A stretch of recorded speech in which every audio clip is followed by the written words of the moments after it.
Bismillahirrahmanirrahim. Assalamualaikum warahmatullahi wabarakatuh.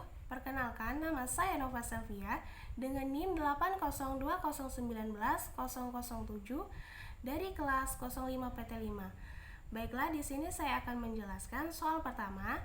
Jelaskan pengertian sistem informasi, lalu jelaskan hubungan keduanya.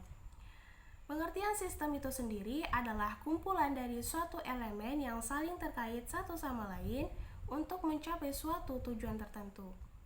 Kemudian, informasi adalah kumpulan data yang akan dilakukan pengolahan menjadi sesuatu yang sangat bermanfaat bagi penggunanya.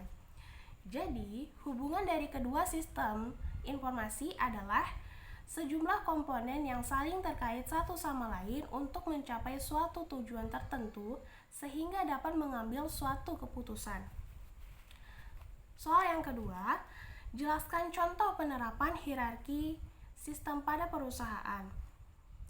Hierarki sistem ini diantaranya suprasistem, sistem, subsistem, dan elemen atau komponen. Di sini saya mengambil contoh yang ada di Riau, yaitu PT Pulau Sambu. Nah, ini adalah suprasistemnya. Sistemnya ada manajer dan karyawan atau staff. Subsistemnya manajer, dia ini mencakup mengawasi staf atau karyawan bekerja sama untuk mencapai tujuan organisasi.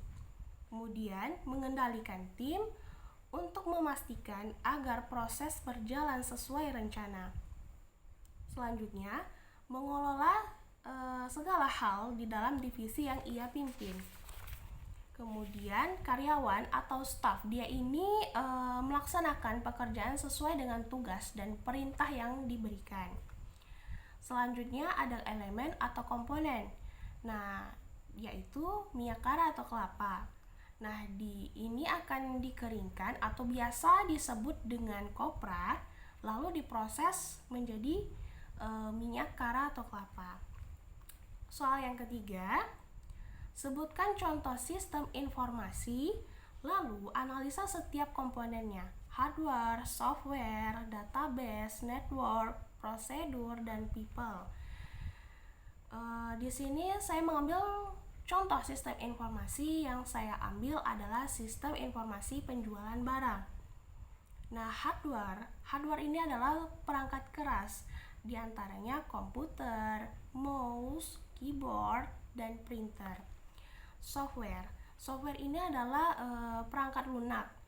Nah, diantaranya Microsoft Excel, Microsoft Word, dan database management system MySQL. Kemudian database ini adalah kumpulan data yang saling terkait satu sama lain digunakan oleh suatu organisasi agar dapat menghasilkan informasi sesuai kebutuhan organisasi yang menggunakannya. Dengan informasi tersebut, maka dapat dibantu oleh tindakan pengambilan keputusan oleh pihak manajemen organisasi. Nah, database yang digunakan dalam sistem informasi penjualan barang adalah Database Management System atau DBMS MySQL. Prosedur ini adalah bagaimana cara dalam melakukan penjualan barang. Nah, yang dilakukan adalah pastikan melakukan stok atau pengadaan barang. Kemudian setiap barang itu harus melakukan perhitungan jumlah barangnya ada berapa. Kemudian